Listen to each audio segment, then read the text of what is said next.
pas couché sur France 2. Avec l'homme Yves Saint-Laurent, parfum pour homme.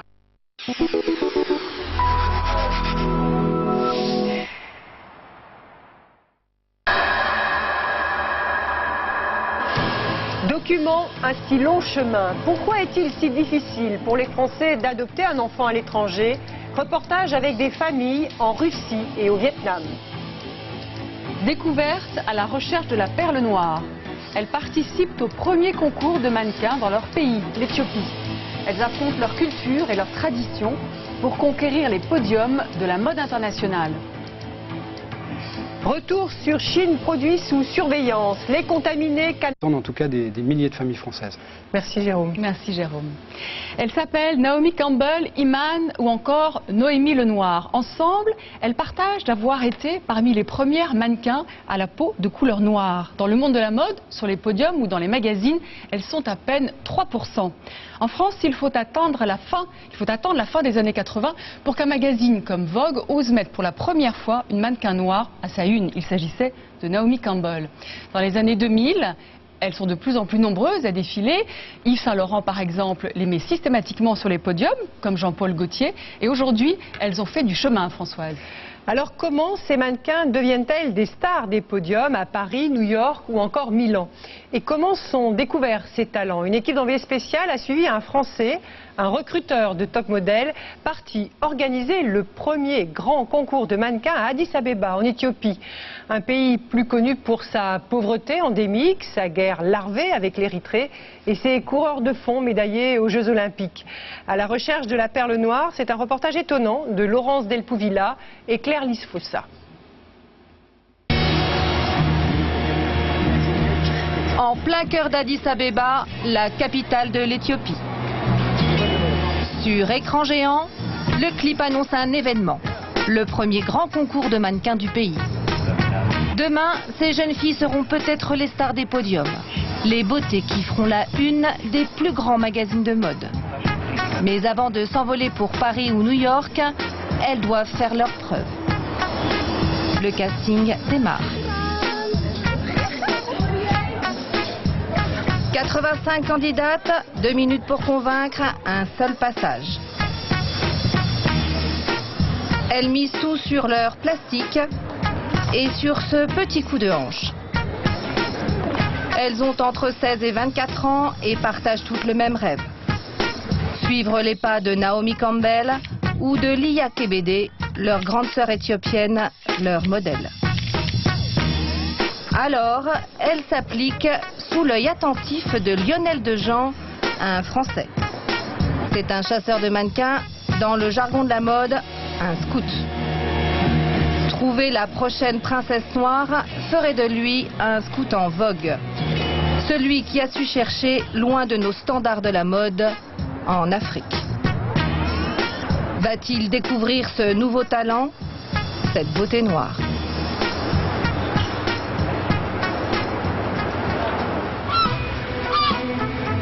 À la veille du départ pour l'Afrique, Lionel Dejean supervise une séance de photos à Deauville. Avant de s'occuper de sa future perle noire, le scout encourage sa dernière découverte, une beauté diaphane venue du froid. Lionel, blanket holder. Ah ouais, t'inquiète. Dasha a 19 ans, elle est ukrainienne. 70 à 80% des mannequins qui travaillent dans le monde sont issus des pays de l'Est, donc essentiellement Russie, Ukraine, Bélarus, tous les pays de l'ancien bloc soviétique, qui constituent les armées des mannequins qui travaillent à peu près partout dans le monde. Et c'est là où on va principalement scouter, donc rechercher, découvrir de nouveaux visages. Mais cette fois-ci, Lionel Dejean part en Éthiopie. Pour le scout, une terre inconnue, un nouveau terrain à explorer.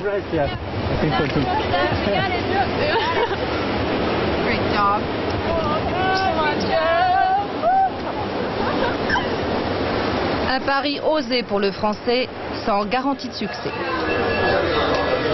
Sur son ordinateur, le scout découvre les premières photos envoyées par son contact éthiopien.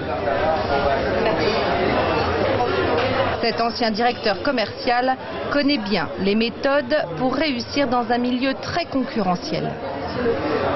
Il y a véritablement encore une place, et certainement de plus en plus, pour les mannequins dits ethniques, que ce soit des mannequins de couleur, que ce soit des mannequins asiatiques, que ce soit des mannequins indiennes, et qui certainement dans les années à venir vont prendre de plus en plus d'importance dans le domaine de la mode, même si aujourd'hui le phénomène est encore très limité. Et pour trouver celle qui fera peut-être la une des magazines, Lionel Dejean a besoin d'un œil expert. Aisha Howard, 1,89 m, américaine.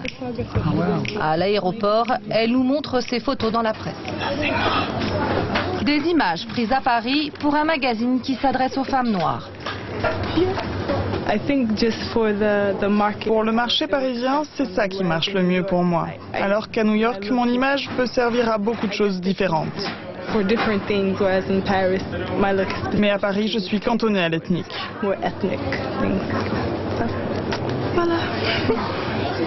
Départ pour l'Éthiopie où Aïcha entraînera les apprentis mannequins. Pour elle aussi, l'Afrique est une grande première.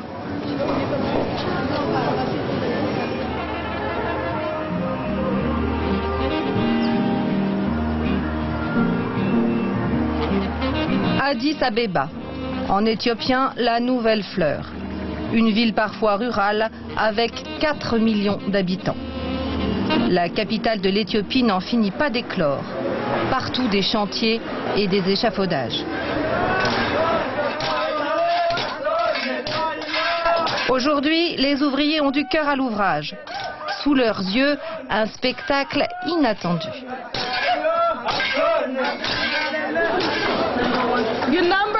Votre numéro est compris entre 1 et 68. Mettez-vous en ligne. C'est le premier jour. Déjà des surprises pour Aïcha et Lionel. Devant l'affluence des candidates, ils ont improvisé ce casting dans une impasse en travaux derrière leur hôtel. Vous êtes 85 et nous allons en garder 50 pour la finale. C'est déjà beaucoup et on a très peu de temps pour s'entraîner. Alors malheureusement, seuls 50 d'entre vous vont pouvoir participer au show. Elles sont venues de tout le pays. Des jeunes beautés qui jouent peut-être leur avenir dans cette file d'attente. L'enjeu aujourd'hui, être sélectionné pour le concours. Et le jour J, faire partie des 10 finalistes promises à une carrière internationale.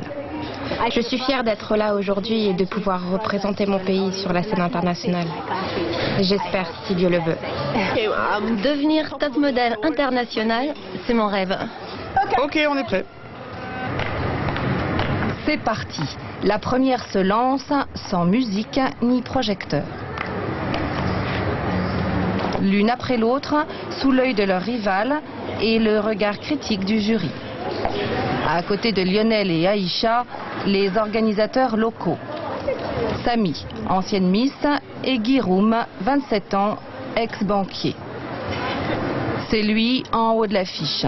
Il est l'initiateur de ce pari, s'associer aux Français pour exporter la beauté éthiopienne dans le monde entier.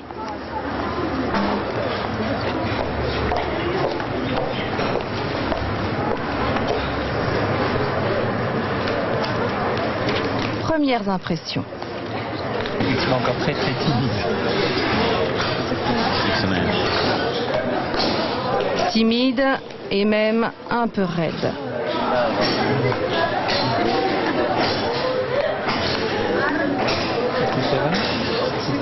Cette jeune fille a-t-elle ses chances? Leur manière de marcher devrait beaucoup s'améliorer. Il faut faire confiance à nos spécialistes des podiums qui vont avoir la chance, qui vont travailler avec elles pendant les 2 jours et demi qui viennent. Il y a encore du travail.